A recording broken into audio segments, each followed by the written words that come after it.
اور وہ ایسے لوگ ہیں جو تحریک عدم اعتماد کے حق میں ووٹ نہیں دیں گے. یعنی ہم نے بھی اپوزیشن کے کچھ لوگ ایسے ہیں جن سے رابطہ کیا ہے اور انہوں نے ہمیں یقین دہانی کروا دی ہے کہ وہ وزیر اعظم عمران خان کے خلاف ووٹ نہیں کریں گے. اس کے بعد اس شخصیت نے کہا کہ وہ لوگ جو لندن سے بیٹھ کر فوج کو گالیاں دیتے تھے،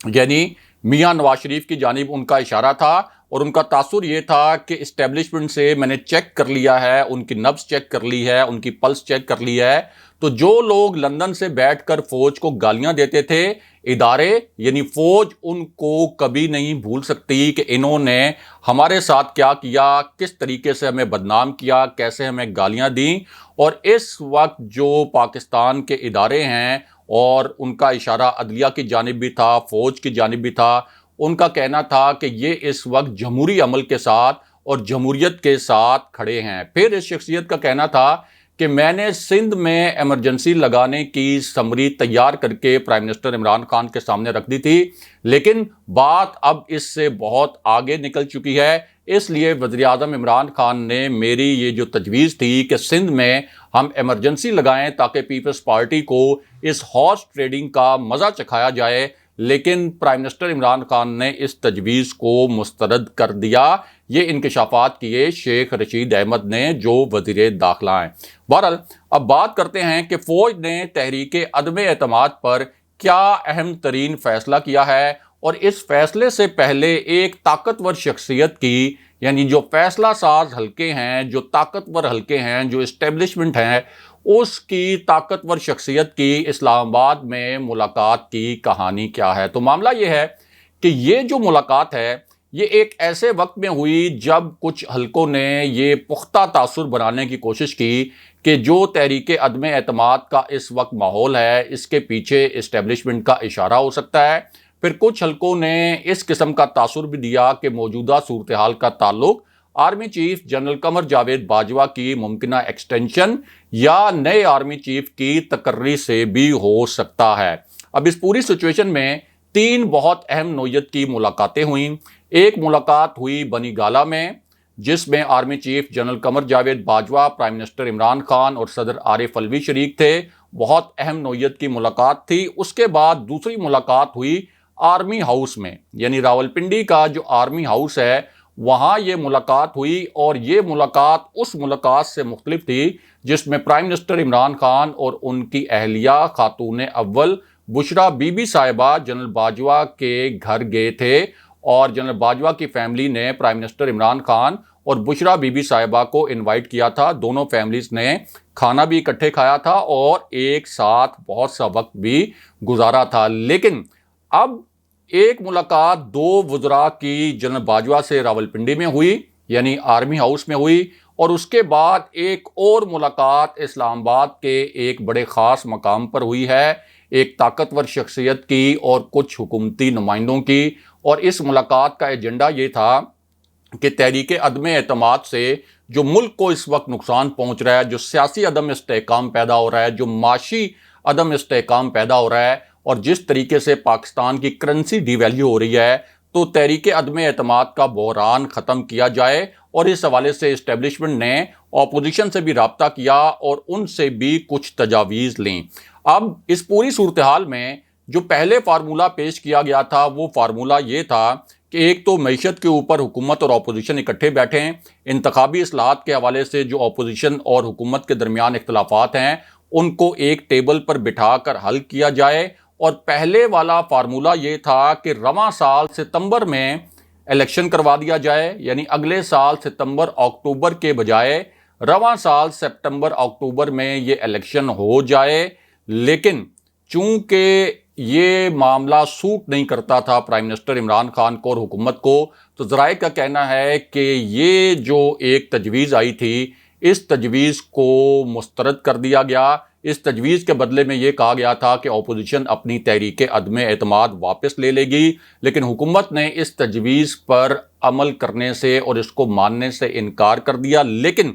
اب ایک نیا فارمولہ جو ہے وہ سامنے لایا گیا ہے، اور وہ فارمولہ یہ سامنے لایا گیا ہے کہ بجائے اس کے کہ چلیں اگر حکومت یہ نہیں مانتی کہ اس سال سپتمبر میں یا اکتوبر میں الیکشن ہو تو پھر اگلے سال مارچ میں الیکشن کروا دیے جائیں، یعنی تقریباً 6 مہینے پہلے الیکشن کروا دیے جائیں۔ اور 6 مہینے پہلے الیکشن کروانے کا مطلب یہ ہے کہ حکومت کے صرف 3 ماہ اس میں ضائع ہوں گے، کیونکہ جولائی میں تو ویسے بھی ایک عبوری حکومت نے آ جانا تھا جولائی 2023 میں۔ تو یہ ایک نئی تجویز سامنے لائی گئی ہے کہ حکومت کے سامنے یہ تجویز رکھی جائے، لیکن ذرائع یہ کہتے ہیں کہ پرائم منسٹر عمران خان کا کہنا ہے کہ تحریک عدم اعتماد کو ناکام بنانے کے لیے اب بھی ان کے پاس آپشن موجود ہیں، اس لیے یہ جو نئی تجویز ہے اس پر بھی پرائم منسٹر عمران خان فوری طور پر عمل درآمد کرنے یا اس کو فوری طور پر ماننے کی پوزیشن میں نہیں ہوں گے، یا آپ کہہ سکتے ہیں کہ فوری طور پر اس تجویز کو نہیں مانیں گے۔ اگلے پروگرام تک کے لیے خدا حافظ۔